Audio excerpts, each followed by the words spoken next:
그만두라고 하는 것 같은 느낌이 자꾸 듭니다. 하나님은 참 아름답게 훌륭하게 이 세상을 만드셨습니다. 세상이 창조되기 전에는 흑암이 혼돈하고 공허하고 아주 어두운 그런 것밖에 없었죠. 그것에 홀로 존재하시던 하나님이 아주 아름다운 그런 세계를 만들기를 계획하셨고, 첫째 날 빛을 창조하십니다. 빛이 있으라 하매 빛이 있었다. 하나님이 보시기에 좋았다, 이렇게 하십니다. 그래서 토hu, 좋았다, 아주 보기에 위대하다, 놀랍다, 완벽하다, 아름답다, 이런 뜻을 갖고 있는 히브리어를 통해서 하나님의 그 감탄을 보게 됩니다.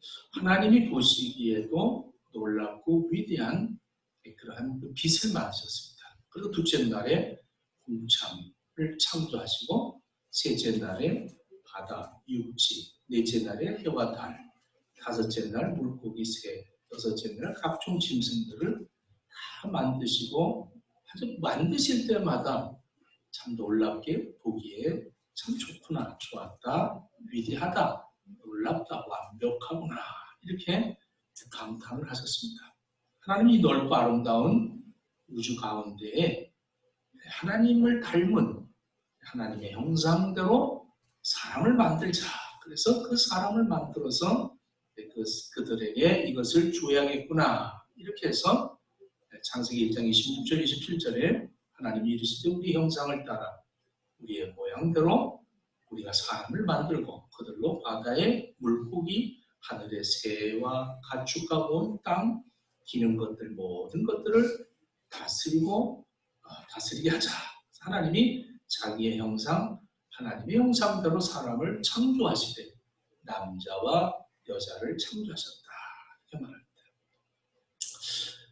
참 이 말씀을 보면 부모가 자식을 낳고 자기하고 비슷한 그런 그 자식을 만들어 그 자식을 봤을 때 그 기쁨.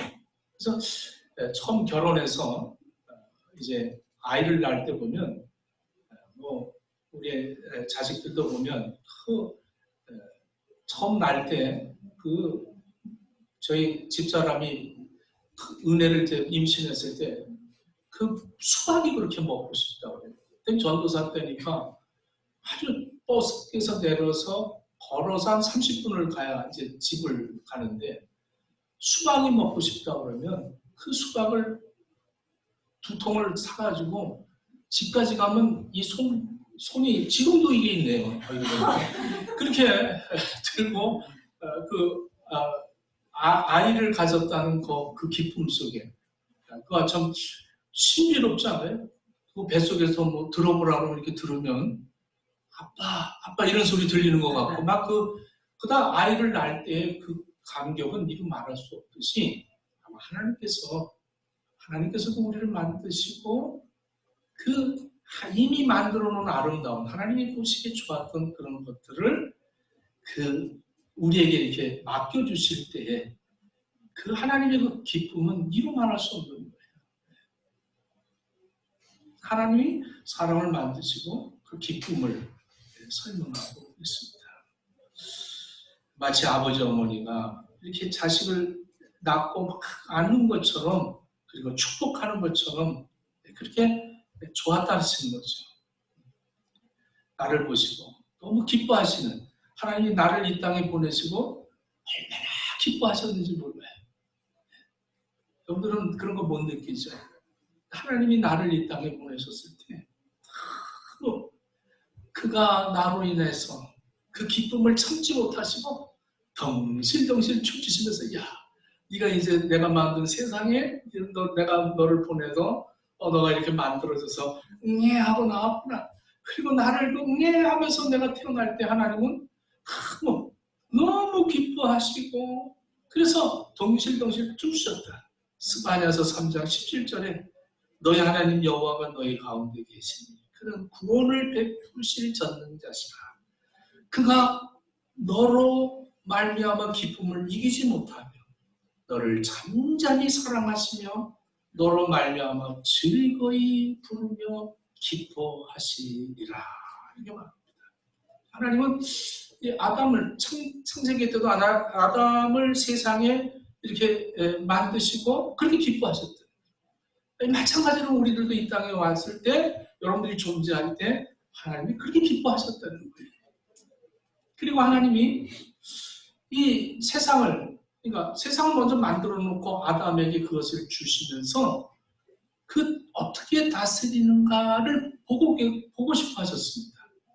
그래서 창세기 2장 19절에 여호와 하나님이 흙으로 각종 들짐승 공중의 각종 새들을 지으시고 아담이 무엇이라고 부르나 보시려고 그들을 그에게 이끌어 가시니 아담이 각 생물을 부르는 것이 곧 그 이름이 되었더라.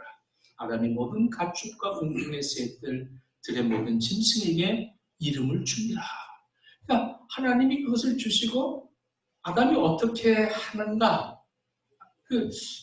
제가 레고를 우리 이 손주가 레고를 잘 만들어요. 그래서 그걸 주면서 그걸 만들어 갖고 사진을 찍어서 보내와요. 그럼 너무 그게 막 야, 어떻게 저렇게 잘 만들 수가 있을까? 이러고 막 기쁨이 생겨. 또 사주고 싶고, 그래. 오늘도 또 사달라면 또 사줘야 되는 것 같아요.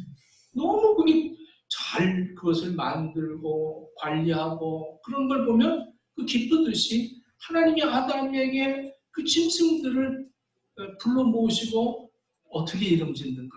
그렇게 그 하는 걸 보시고 얼마나 기뻐했는지 몰라요.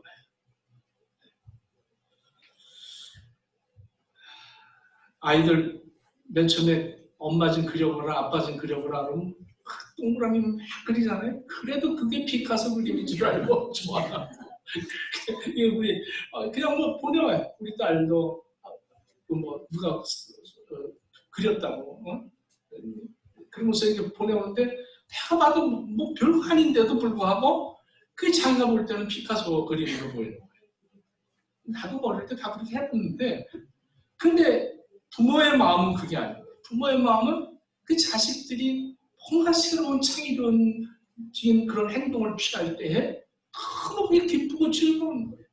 그래서 자꾸 아이들이 하는 그 모습을 보면서 그것을 다루는 것을 보면서 그런 기쁘고 즐거워하는 그런 즐거움이 하나님께 그렇게 에덴 동산에서 그 낙원에서 그 기쁨이 있는 넘치는 행복한 그러한 나날들이 있었다는 것이죠.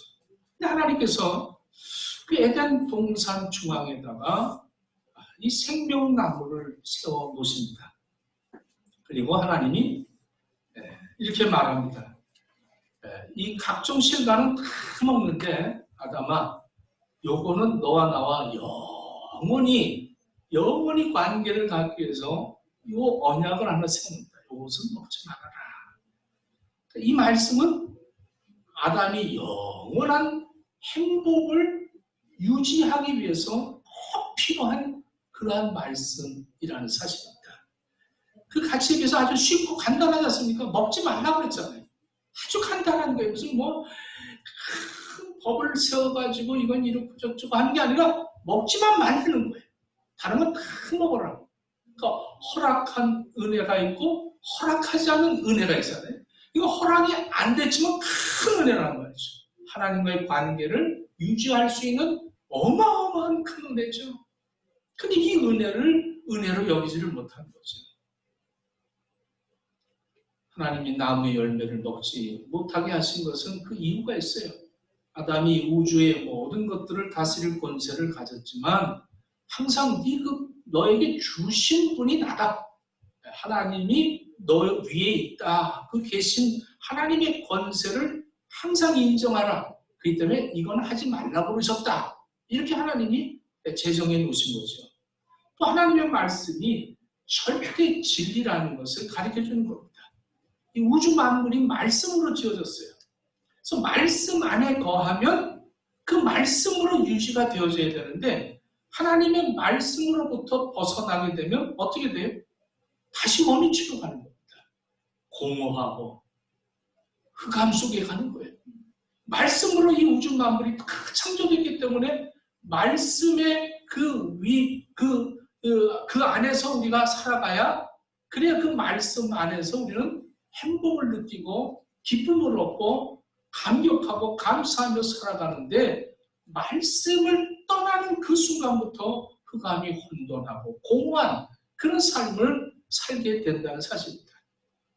이것은 아담이 말씀을 떠나버리면 죽음을 가져온다는 사실인 거죠.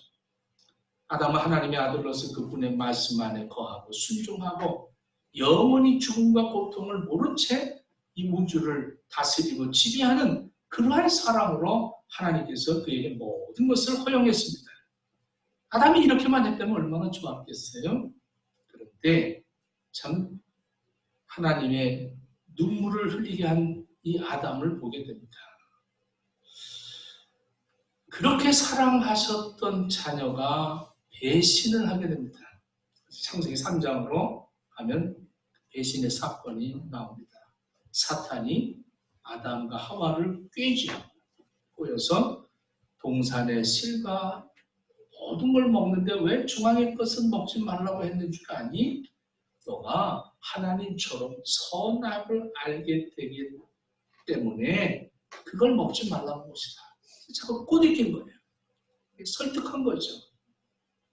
그는 하나님을 잊어버리기 시작합니다.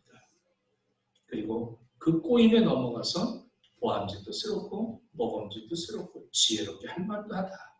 그래서 그 꼬투림에 넘어가서 그 선악과를 먹게 됩니다. 아담의 죄를 통해서 이제 하나님을 찾는 대화가 나오지 않습니다.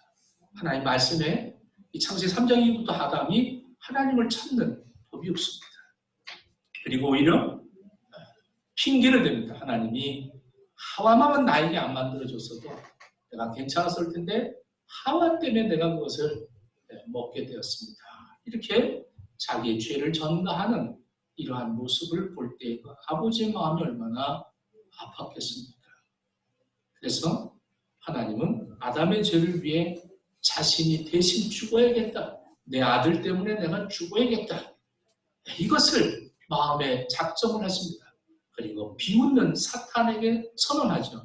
창세기 3장 15절에 내가 너로 여자와 원수가 되게 하고 내 후손도 여자의 후손과 원수가 되게 하리니 여자의 후손은 내 머리를 상하게 할 것이요 너는 그의 발꿈치를 상하게 할 것이니라 하시고, 이렇게 하나님이 친히 자신이 내가 저들을 위해서 내가 죽어야겠다 이렇게 하고 비웃는 그 마귀에게 아주 단호하게 결정을 가르쳐 줍니다. 그리고 아픈 마음을 가지고 아담에게 얘기합니다. 너는 흙이니 흙으로 돌아가리라 하시고 평생 땀 흘려 수고하면서 살다가 죽을 것이다. 하나님이 그토록 아담을 사랑하셨다는 거죠. 얼마나 아담을 사랑했으면 이처럼 하나님께서 그 눈물을 흘리며 이런 선언을 하셨겠어요. 이제 하나님과 아담은 에덴 동산에서 불편한 동거를 하고 있습니다. 그래서 하나님께서 아담을 동산에서 내보내십니다. 그리고 생명과실 나무는 천사들이 지키도록 하죠. 그래도 아담을 불쌍히 여기셔서 하나님은 그에게 가죽으로 옷을 지어 손수 입히십니다. 창세기 3장 21절에 여호와 하나님이 아담과 그의 아내를 위하여 가죽 옷을 지어 입히십니다. 하나님의 사랑의 무한함을 설명하는 거죠. 아쉽게도 아담과 하와는 하나님을 찾지 않습니다. 하나님과 에덴 동산에서 헤어진 후부터 창세기 4장 이후로 하나님과의 관계가 언급되지 않으면서 이 아담은 살아가죠. 하나님은 그래도 실망하지 않으십니다. 자기 자녀들을 구원하실 그 사역을 시작하고 계셨습니다. 아담은 두 아들 가인과 아벨을 낳습니다. 그런데 하나님은 아담의 작은 아들 아벨을 사랑하셨고 큰 아들 가인은 늘 다투셨습니다. 그 이유는 아벨은 하나님의 말씀대로 언제나 믿고 따랐지만 가인은 인간적인 방법만을 추구했죠. 하나님은 아벨에 드리는 제사는 언제나 기뻐 받으셨습니다. 결국 가인이 그 아벨을 죽이게 됩니다. 이렇게 아담은 자신의 죄로 인해서 자식을 잃지요. 둘째, 그 아벨을 잃어버리면서도 그 슬픔을 맛보면서도 여전히 하나님의 마음을 깨닫지 못합니다. 자기 아들을 자기가 그 형제끼리 싸워 죽이는 이러한 비극을 겪으면서 그 아들의 똑같은 아들인데 그렇게 아들끼리 싸워서 하나를 죽이는 그 모습 속에서 이 아담이 얼마나 정말 고통스러웠겠습니까? 이러면서 아담이 제일 먼저 깨달아야 할 것이 하나님 아버지가 나 때문에 얼마나 고통스러우셨을까 하는 그 아버지의 마음을 깨달아야 될 텐데 그렇지 못했다는 거죠. 960살까지 살면서 많은 자식을 낳습니다. 그 중에서 셋이라는 아들을 낳습니다. 하나님께 순종하고 하나님의 사랑을 받죠. 또 이렇게 대대로 이렇게 복을 받습니다. 셋의 후손으로 복을 받다가 거기서 에녹과 같은 그런 인물이 나옵니다. 에녹은 하나님과 동행하다가 죽음을 보지 못하고 하늘나라로 올라갔다. 창세기 5장 24절에 말씀입니다. 에녹이 하나님과 동행하더니 하나님이 그를 데려가심으로 세상에 잃지 아니하였다. 제가 이 6장을 얘기하려고 이렇게 쭉 지금 1장부터 얘기를 하는 거죠. 하나님이 극도로 참 슬퍼하신 것이 창세기 6장의 사건입니다. 1절부터 9절의 6장 사건인데 셋의 후손들은 아주 극도로 타락을 합니다. 하나님은 크게 실망합니다. 더 이상 인내하실 수만은 없는 그런 상황이 되어졌죠. 영원히 함께 하시지 않겠다는 거예요. 그래서 하나님이 내가 이제 너희들과 함께 하지 않겠다. 창세기 6장 33절에 여호와께서 이르시되 나의 영이 영원히 사람과 함께 하지 아니하리니 이는 그들이 육신이 됨이라 이렇게 말합니다. 하나님의 영이 사람들과 다투지 않겠다는 겁니다. 그러니까 하나님의 영이 그들과 함께 하지 않는다. 이 말은 무슨 말이냐면 영어 성경 NIV에 보면 하나님의 영이 사람들과 다투지 않겠다. 이제는 관심 없다. 내 관심 받겠다. 이런 얘기죠. 그리고 멸망시킬 그들을 보고 크게 한탄하십니다. 여호와께서 사람의 죄악이 오늘 본문의 말씀입니다. 세상에 가득함과 그 마음으로 생각하는 모든 계획이 항상 악할 뿐임을 보시고 땅 위에 사람 지으셨음을 한탄하시고 마음에 근심하시고 내가 창조한 사람을 내가 지면에서 내가 창조한 사람을 지면에서 쓸어버리시되 사람으로부터 가축과 기는 것과 공중의 새까지 그러하리니 이는 내가 그것들을 지었음을 한탄함이라 이렇게 말합니다. 그러니까 하나님은요 하나님이 하신 일을 책임지시는 그런 모습을 봅니다. 하나님이 내가 만든 것이 잘못하니 내가 이것을 책임지고 없애야겠다 이런 얘기죠. 여기서 마음의 고통, 자기가 만드시고 자기가 그렇게 사랑했는데 그것을 없애려고 하니 얼마나 마음이 고통스럽겠어요. 그래서 탄식했다. 이 탄식했다. 이게 영어로 그리브라고 하는데 이 얘기는 뭐냐면 애도, 추도. 누군가가 죽어서 정말 슬퍼하는 그런 애도와 추도를 설명합니다. 이렇게 하나님 끝까지 불순종함으로 멸망을 당하는 그 인간들을 보시면서 그래도 그 마음에 그 사랑은 영원히 변하지 않는 그런 모습을 보게 됩니다. 자식을 잃은 나인성 과부의 마음을 예수님이 아시고 함께 우시지 않습니까? 하나님 그 찢어지는 가슴으로 자식을 구원하려고 이 땅에 오셔서 그 자식들을 위해서 십자가에 자기 몸을 찢기시고 그리고 우리를 구원하시는 이러한 하나님의 사랑이 여기서 이렇게 역력하게 드러나고 있습니다. 하나님 아버지가 얼마나 우리를 사랑하시는가를 알 수가 있죠. 우리를 잃어버리셨을 때 얼마나 슬퍼하실까. 참 하나님은 사랑에 책임을 지시는 분이십니다. 그냥 무참하게 사랑하는 게 아니라 책임 있는 사랑을 하는 거죠. 그래서 사랑이 아닌 것들을 쓸어버리시겠다는 거예요. 여러분들 사랑이 아닌 것들을 쓸어버리시겠다는 것은 사랑만 남겨놓겠다는 얘기죠. 진정한 사랑만. 그러니까 조각가가 사람을 조각할 때 어떻게 이렇게 사람하고 똑같이 조각할 수가 있습니까? 물어보면 이렇게 대답합니다. 사람이 아닌 부분만 잘라내면 사람이 됩니다. 이렇게 얘기합니다. 우리도 믿음의 사람이 되려면 믿음이 아닌 것들을 잘라내면 돼요. 사랑이 아닌 것들을 잘라내면 사랑이 되어지는 거예요. 그러면서 오늘 이렇게 말합니다. 그러나 노아는 여호와께 은혜를 입었더라. 이렇게 말합니다. 하나님의 그 부패된 세상, 타락한 세상을 쭉 설명하면서 하나님께서 그러나 노아는 여호와께 은혜를 입었더라. 그래서 노아는 은혜를 입었다. 이건 무슨 말이냐면 노아의 발걸음은 붙들고 계셨다. 붙들어 주셨다. 노아의 인생을 책임지시고 붙들고 계시다. 이런 얘기입니다. 그러니까 노아의 삶을 사사건건 간섭하고 계시다는 겁니다. 이게 은혜인 거예요. 그러니까 하나님의 영이 떠났다는 건 이제는 너희들하고 다투지 않겠다. 이런 말씀인데 하나님은 그러나 노아는 은혜를 입었다. 작은 일이든 큰 일이든 하나님께서 간섭을 하시는 거죠. 저도 우리 교인들 이렇게 자꾸 간섭하니까 간섭하죠. 자식들도 간섭하면 싫어합니다. 이제 그만 왜 이러세요? 나도 컸어요. 이러면서 그 간섭을 안 받으려고 하는데 은혜라는 것이 뭐냐면 간섭이거든요. 간섭. 하나님의 간섭받다. 근데 은혜 받았다 그러면 어때요? 눈물 나고 마음이 평안하고 찬양할래 떨어져 자고 머리만 대면 자네요. 은혜입니다. 이러면서 뭘 하든지 잘 되고 막 이러면 이걸 은혜인 줄 알아요. 그리고 자기가 만사형통인 거예요. 자기가 원하는 대로 되고 누가 나한테 시비 걸지 않고 이러면 이게 은혜인 거예요. 근데 성경에서 말하는 은혜는 그게 아니에요. 하나님이 간섭을 하신다. 일거일동을 동행을 하신다. 네. 이게 무슨 말이냐?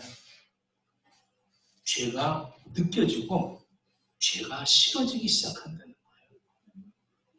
우리는 죄와 싸우고 이기고 이런 걸 은혜라고 생각을 하는데 여러분들 저는 죄와 싸워서 이길 만한 그런 인물이 못 됩니다.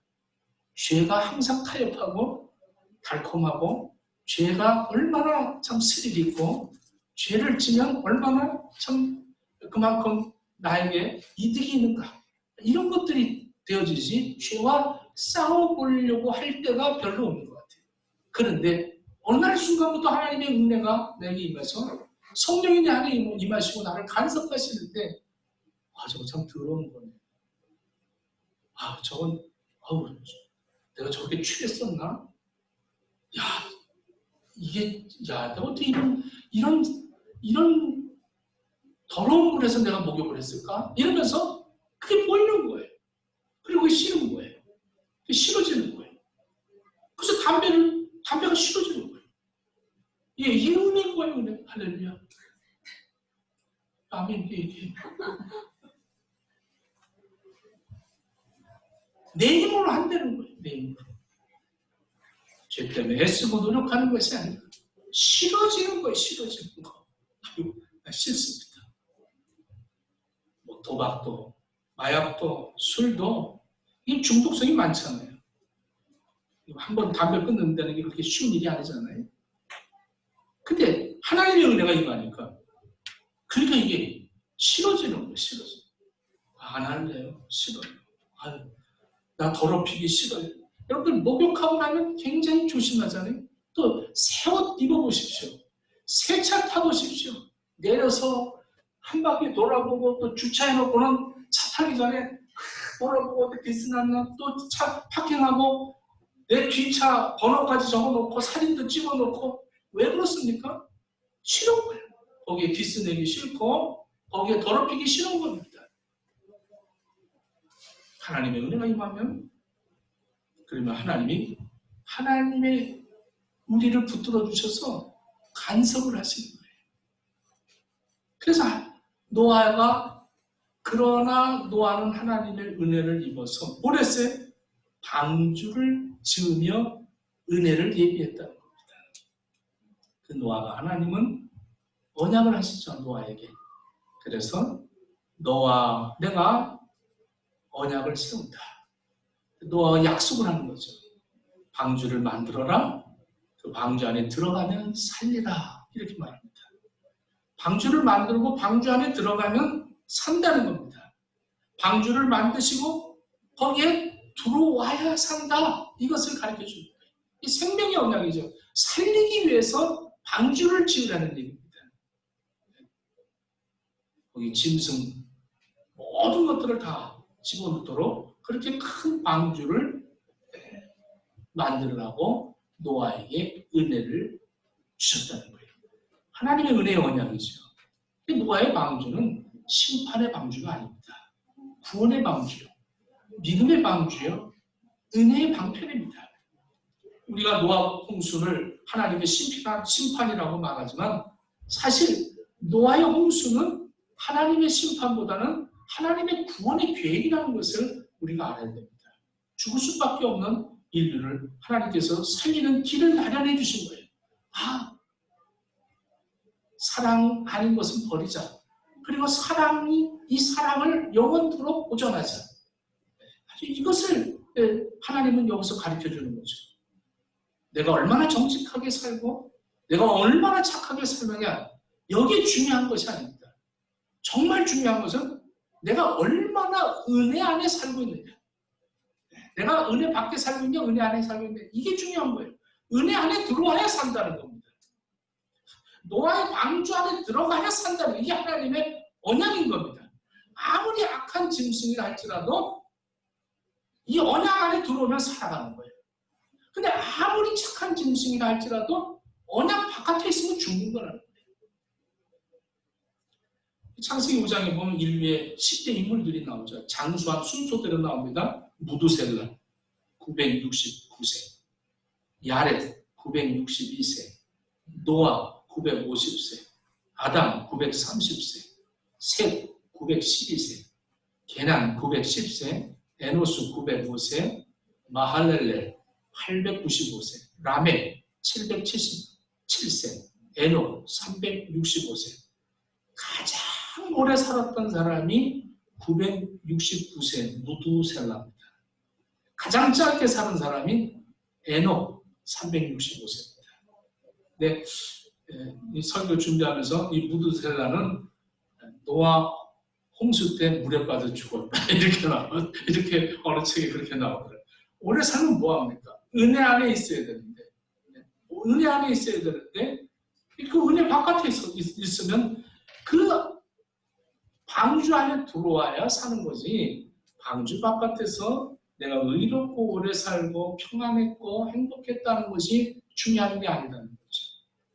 아담의 범죄한 죄로 말미암아 모두 죽을 수밖에 없는 상황에서 하나님은 하나님의 독생자 예수 그리스도를 이 땅에 보내셔서 우리의 모든 죄를 위해서 십자가에 돌아가시게 하셨습니다. 그를 믿음으로 말미암아 구원을 받게, 내 행위가 아니라 은혜 안에 들어와야 그래야 구원을 받는, 이 하나님의 언약인 거예요. 우리와 맺은 언약입니다. 이 언약을 벗어나면 우리는 흑암이 혼돈하고 어둠 가운데 다시 하나님의 말씀으로 창조한 사랑의 세계에서 벗어나면 우리는 어둠, 흑암, 이런 존재가 되어버리고 마는 것이죠. 교회 안에서 그러므로 이 교회 안에 들어와서 은혜 안에서 살면서 누구 착하다, 누구 악하다, 이런 거 따지면 안 돼요. 은혜 안에 살아야 됩니다. 우리는 그래서 감사한 거 아니에요? 이 방주를 보면 하나님께서 그 방주를 만드실 때 그 계획을 쭉 설명을 해줬어요. 거기에는 키도 없고 어떠한 엔진도 없습니다. 그리고 오직 창은 하나.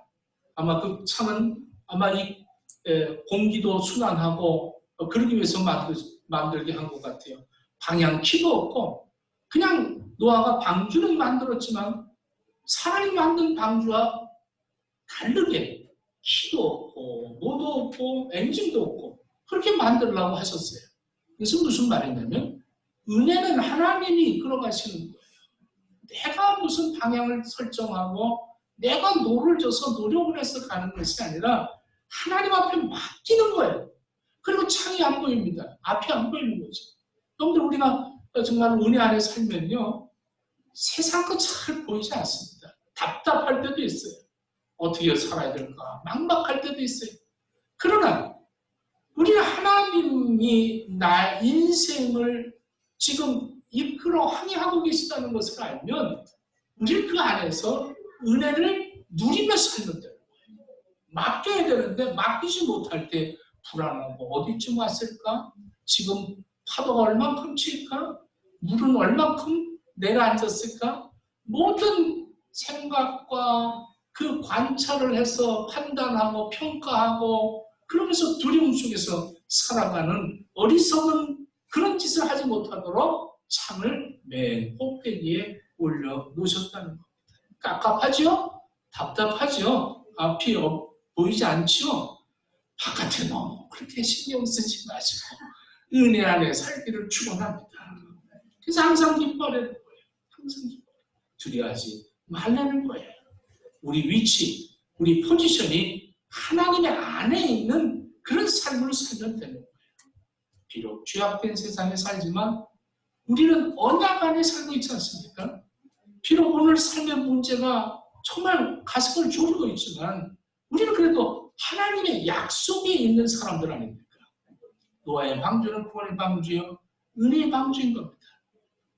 참 답답한 일들이 얼마나 많이 있어요. 그런데도 얼마나 많은 시험들이 있어요. 그런데도 은혜 안에서 그 은혜 안에서 그 은혜 안에 있으니까 찬송하게 되고 은혜 안에 있으니까 감사가 나옵니다. 하나님의 이끌어 가시는 대로 순종하며 사는 거예요. 믿음이 좋은 며느리가 신앙생활 하는데 시어머니가 얼마나 핍박을 하는지 몰라요. 시어머니가 괴롭혀요. 교회 가지 말라. 새벽기도 가지 말라. 어쩌나. 이 시어머니가 너무 아주 참 힘들게 하니까 이 며느리가 늘 기도하는 거예요. 우리 시어머니 구원해. 늘 목사님하고도 목사님 우리 시어머니 위해서 기도 좀 해주십시오. 늘 기도하는 거예요. 그리고 그 자기를 괴롭힐 때마다 오늘 우리가 불렀던 그 395장 너 시험을 당해 범죄치 말고 너 시험을 이겨 새 힘을 얻고 이 찬송을 그렇게 부르는 거야. 시어머니가 괴롭히고 고통 주면 너 시험을 당해. 그래서 이제 좀 몇 년이 지나서 목사님이 때가 됐다 싶어서 그 시어머니를 찾아갔대. 어머니 그 자부가 얼마나 어머니 위해서 기도하는지 정말 대단합니다. 그리고 얘기를 했더니 이 시어머니 그러더니 화를 벌컥 내면서 아니요 내숭이요 내숭. 매일 지방에 들어가서 노래하는 거 내가 들었는데 내가 적었다니까. 네 시험일 당해 범죄치 말고 너 연기를 타해서 네 시험일 이겨내라. 이렇게 맨날 노래 부르더라고. 이러더래요. 시험이를 물리쳐라. 시험을 물리쳐라를 시험이 물리치라로 이렇게 느꼈던 며느리는 시험을 통해서 믿음 안에서 찬송을 한 거 아닙니까? 장소를 떠나고 친정에 가서 나 못 살겠다고 도움을 요청하고 세상 방법을 통해서 어떻게 그 시험을 피해보려고 한 것이 아니라 은혜 안에서 그 시험을 이기지 않습니까? 지금 방주 바깥에는 물살로 사람이 죽어가고 있는데 그 방주 안에는 은혜 아닙니까? 전혀 그것이 은혜 안에 들어오지 않는다는 거예요. 하나님께서 베풀어 주신 은혜가 측량할 수가 없는 거예요. 온 지구를 덮어놓은 홍수보다도 더 큰 은혜 아닙니까? 지구를 홍수물로 몽땅 뒤덮는 장면을 한번 생각해 보십시오. 그 많은 물이 넘치는데도 불구하고 나는 그 배 안에서 내가 어떤 방향으로 갈 그것을 선정해 놓을 이유도 없이 하나님의 은혜 안에서 이 홍수물보다도 더 큰 그 은혜 안에서 살고 있다는 것이 얼마나 감격스럽습니까? 이 세상이 불로 심판할 거 아닙니까? 이 심판의 이 불심판 안에도 하나님의 은혜 안에 살고 있는 나는 거기에 대한 두려움이 없는 거예요. 물질 만능의 홍수, 전쟁, 질병 홍수, 얼마나 홍수들이 많아요. 근심 걱정 홍수. 이 코로나19 바이러스 때문에 얼마나 많은 사람들이 전 두려움 속에 있습니까? 심지어는 우리 지옥 불까지 하나님은 은혜 안에 우리가 머물면 그 모든 것들은 우리와 관계가 없는 거예요. 그래서 하나님의 은혜로, 이 하나님의 은혜로 정말 쓸데없는 내가 하나님이 나를 구속해줬다는 것이, 그것을 알게 될 때 감격하고 감사하며 사는 거 아니겠습니까? 오늘 하나님이 그러나 노아는 은혜를 입었더라. 자, 한번 따라해보세요. 그러나 나는 은혜를 입었더라. 할렐루야. 기도하겠습니다. 하나님, 아무 쓸데도 없는 나를 이렇게 이 땅에 보내서 기뻐하시는 그 하나님의 모습을 다시 한번 저희들이 생각하고, 또 우리가 하나님의 은혜를 떠났을 때, 말씀을 떠났을 때, 불순종했을 때, 하나님과 관계를 끊었을 때 내가 얼마나 흑암 속에서 공허하면서 살았는가를 돌아봅니다. 그럼에도 불구하고 이 세상을 죄악으로 무성한데도 불구하고 하나님이 은혜를 베풀어 주셔서 은혜 안에 살게 하심을 진심으로 감사드립니다.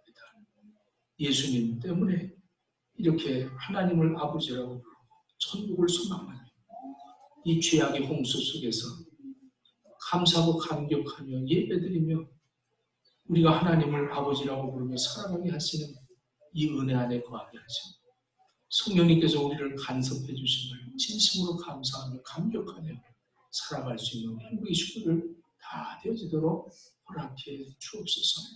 특별히 지금 시대적으로 코로나19 이 바이러스 때문에 많은 사람들이 희생을 당하고 있습니다. 많은 사람들이 고통을 겪고 있습니다. 이 일 때문에 어떻게 될는지 앞날이 깜깜한 가운데 있습니다. 그러나 내가 키를 가진 것도 아니고 하나님이 키를 갖고 계시다는 것을 깨닫게 하시고 은혜 안에서 살아갈 수 있도록 허락해 주옵소서. 예수님 이름으로 기도드립니다.